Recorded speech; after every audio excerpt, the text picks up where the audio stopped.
Naufragio Costa Concordia, una tragedia con morti e polemiche.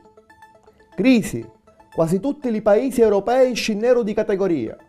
Proteste in tutto il mondo, siamo alla vigilia di una rivoluzione mondiale. Proteste in Sicilia, fortuna, camionisti, semplici cittadini bloccano l'isola. Benedica a tutti. Tragedia vicino all'isola di Lucicchio. La sera di novembre 13, la nave di crociera Costa Concordia ia a sbattere contro uno scoglio e s'abboccò di lato.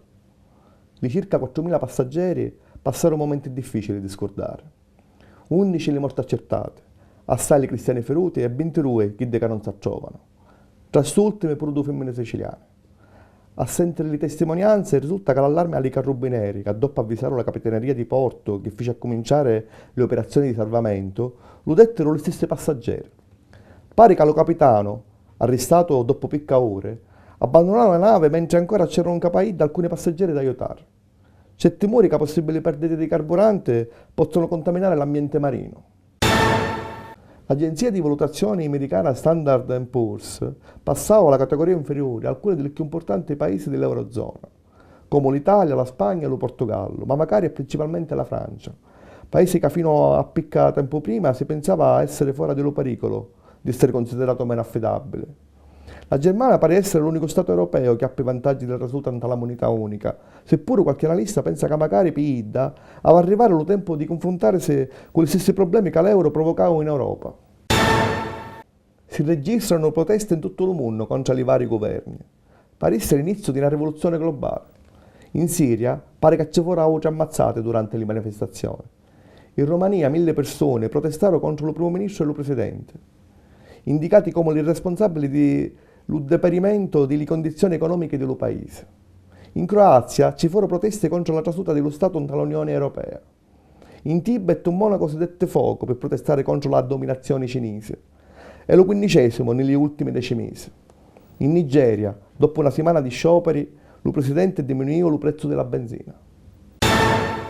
L'11 cominciarono in tutta la Sicilia i blocchi provocati di cittadini che rispondero alla chiamata del movimento Forza d'Urto, nasciuto picca giorni prima dell'unione di Forcuna con l'AIAS, associazione regionale di trasportatori e quautri diverse associazioni.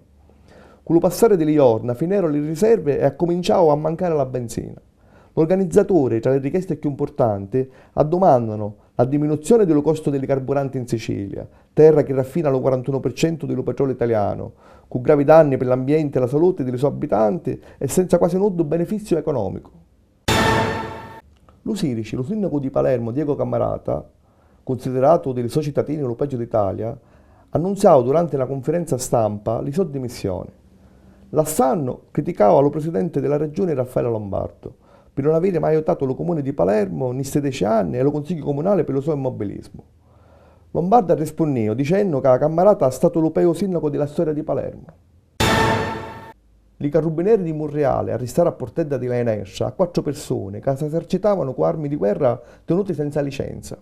Uno di è Maurizio Pedicone, ex comandante delle guardie urbane di Palermo.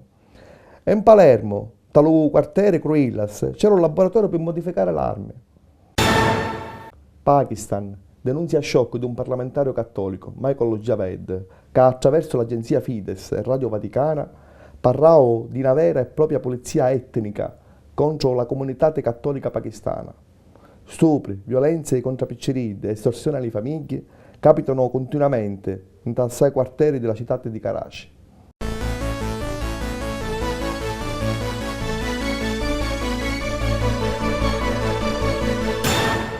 Benedica a tutti. Palluni.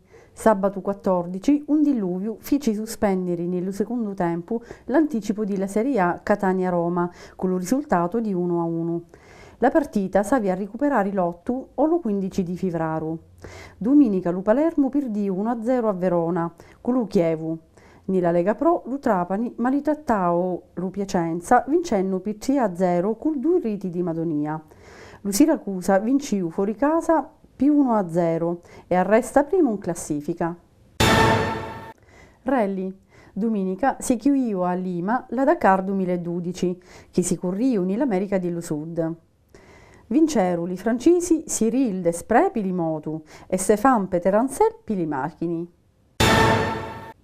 Rugby. Nella Serie A, l'Amatori Catania perdiu in casa per 25-3 contro l'Urrumagna. Nella Serie B, grande partita di Lu Palermo Rugby contro lo primo in classifica di Lu Gran Sassu, che non avevano mai perduto. I palermitani vinceru per 13-8 e si avvicinarono all'Abruzzesi. Tennis. S'annunziau che lo torneo Challenge di Cartanissetta cancia data, passando di marzo a giugno, per favorire la presenza degli spettatori. Lo monte premio acchiana 64.000 euro. Il 14 di Naru ha cominciato a Monforti la tradizionale Catabba, che si conchiude il 4 di Frivaru, vigilia della festa di Sant'Agata.